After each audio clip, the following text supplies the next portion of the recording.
Assalamualaikum warahmatullahi wabarakatuh. Sahabat arah Islam semuanya. Kisah sahabat Ukasyah bin Mishhan yang menuntut Rasulullah sallallahu alaihi wasallam. Semua bermula setelah surat An-Nas diturunkan. Surat ini menandai wafatnya Rasulullah sallallahu alaihi wasallam dalam waktu yang tidak lama setelah surat ini diturunkan. Jibril alaihissalam mengatakan, akhirat itu lebih baik bagimu daripada dunia, dan pasti Tuhanmu akan memberikan sesuatu kepadamu dan kamu merasa ridha. Rasulullah sallallahu alaihi wasallam lantas memerintahkan Bilal agar memanggil orang-orang untuk melaksanakan berkumpul di masjid. Kaum muslim segera mendatangi ke Masjid Nabawi. Kemudian Rasulullah naik ke atas mimbar. Dari atas mimbar beliau memuji Allah, kemudian menyampaikan khutbah yang membuat hati bergetar dan air mata berderai tangis. Wahai manusia, Nabi model apa aku ini bagi kalian? Para sahabat menjawab, semoga Allah memberikan balasan kebaikan sebab kenabianmu. Engkau bagi kami bagaikan ayah yang penyayang, saudara yang bijak dan baik hati. Engkau telah menyampaikan risalah Allah dan engkau telah mengajak ke jalan Tuhanmu dengan cara yang bijak dan dengan tutur kata yang santun. Semoga Allah memberikan balasan kebaikan yang baik dari balasan yang diterima oleh Nabi lainnya. Nabi berkata, wahai kaum muslim, demi Allah dan demi hakku atas kalian, barang siapa yang pernah aku zalimi tanpa sepengetahuanku, maka berdirilah dan balaslah kezalimanku itu. Tidak seorang pun yang berdiri. Rasulullah lantas mengulangi ucapannya itu, dan tidak seorang pun yang berdiri. Rasulullah mengulangi kata-kata itu untuk ketiga kalinya. Wahai kaum muslimin, demi Allah dan demi hakku atas kalian, barang siapa yang pernah aku zalimi tanpa sepengetahuanku, berdirilah dan balaslah kezalimanku itu sebelum aku dibalas pada hari kiamat nanti. Tiba-tiba ada seorang kakek yang berdiri. Kakek itu melangkah melewati barisan jamaah hingga ia sampai di hadapan Rasulullah. Kakek itu bernama Ukasyah bin Mishhan. Ukasyah lantas berkata, demi ayah dan ibuku, andai engkau tidak mengucapkan kalimat itu sampai 3 kali, pasti aku tidak akan maju.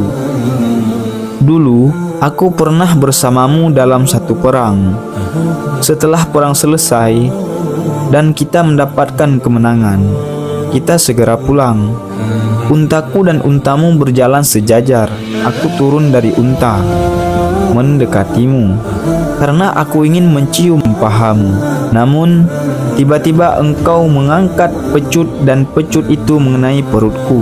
Aku tidak tahu apakah kejadian itu engkau sengaja atau engkau ingin memucut unta. Rasulullah sallallahu alaihi wasallam pun langsung berkata, aku berlindung kepada Allah dan perbuatan memucutmu dengan sengaja. Wahai Bilal, pergilah engkau ke rumah Fatimah dan ambilkan pecut yang tergantung. Bilal langsung berangkat menuju rumah Fatimah. Tangan Bilal menepuk kepala sambil berteriak histeris, luar biasa, ini utusan Allah meminta dirinya untuk dikisas.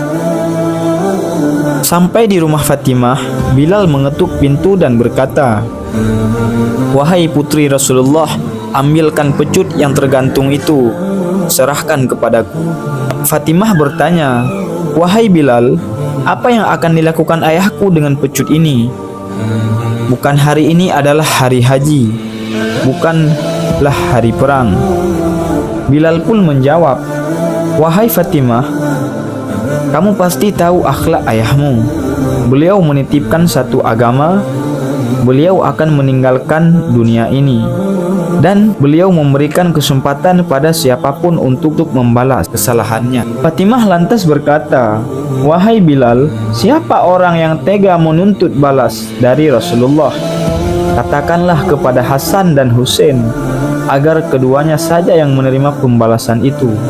sebagai pengganti Rasulullah sallallahu alaihi wasallam. Minta orang itu membalas melakukan kisas kepada Hasan dan Husain dan jangan membalas Rasulullah.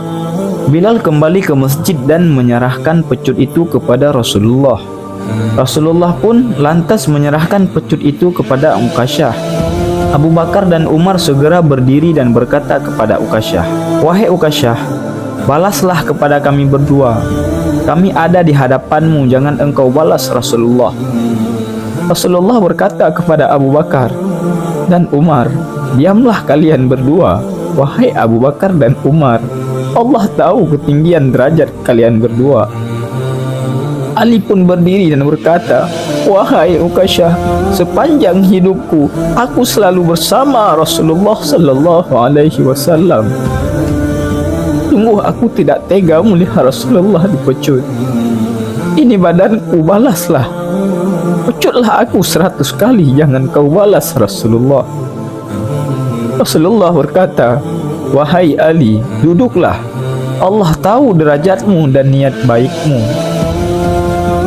Selanjutnya Hasan dan Husain juga berdiri dan berkata, "Wahai Uqasyah, engkau kan tahu bahwa kami adalah darah daging Rasulullah. Engkau membalas kepada kami sama dengan engkau membalas kepada Rasulullah." Rasulullah menjawab, "Duduklah, buah hatiku, Allah tidak akan melupakan kemuliaan kalian." Rasulullah kemudian berkata kepada Uqasyah, "Wahai Uqasyah, silahkan pecutlah aku." "Wahai Rasulullah, ketika engkau memecut perutku, perutku dalam keadaan terbuka," kata Uqasyah. Rasulullah sallallahu alaihi wasallam langsung menyingkap pakaian hingga perutnya terbuka. Jamaah semakin histeris melihat pemandangan itu. Mereka menangis menjadi-jadi. Mereka menegur Uqasyah, "Apakah engkau betul-betul akan memecut Rasulullah, wahai Uqasyah?" Uqasyah lantas melihat perut Rasulullah dan dia tidak kuasa menahan diri, langsung merengsek tubuhnya Rasulullah sallallahu alaihi wasallam dan menciumi perutnya. "Demi ayah dan ibuku, siapa orang yang tega melakukan pembalasan kepadamu, wahai Rasulullah?" ujar Uqasyah. Rasulullah berkata, "Lantas katakanlah kau ingin membalas atau memaafkan aku." Uqasyah, "Sungguh aku telah memaafkanmu karena aku berharap mendapatkan ampunan dari Allah pada hari kiamat." Rasulullah berkata, "Siapa yang ingin melihat temanku di surga nanti, lihatlah kakek ini, yaitu Uqasyah." Kaum muslimin langsung berdiri mengerubungi Uqasyah dan menciumi keningnya. Mereka berkata kepada Uqasyah, "Alangkah beruntungnya kamu, alangkah keberuntungannya kamu. Kamu akan mendapatkan derajat yang sangat tinggi berdampingan dengan Rasulullah sallallahu alaihi wasallam di surga nanti." Setelah peristiwa tersebut, Rasulullah jatuh sakit selama 18 hari. Tepat pada hari Senin, Rasulullah wafat, meninggalkan dunia yang fana ini. Nabi sallallahu alaihi wasallam adalah seorang nabi dan rasul. Ia dijamin masuk surga, bahkan pasti berada di tempat paling tinggi dan paling mulia di sisi Allah Subhanahu wa taala. Namun beliau begitu hati-hati terhadap manusia. Ia tidak ingin meninggalkan dunia ini sementara masih ada orang yang sakit hati kepadanya. Beliau minta dibalas agar dirinya tidak dibalas di akhirat nanti. Fitnah, dusta, caci maki dan kezaliman lainnya yang disebarkan akan menjadi tanggung jawab penyebarnya di akhirat nanti. Herannya, para penyebar fitnah dan para pencaci tenang-tenang saja.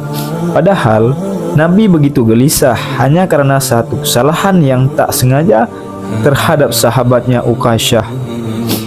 Masya Allah, semoga dari kisah di atas kita dapat mengambil hikmah yang sangat luar biasa.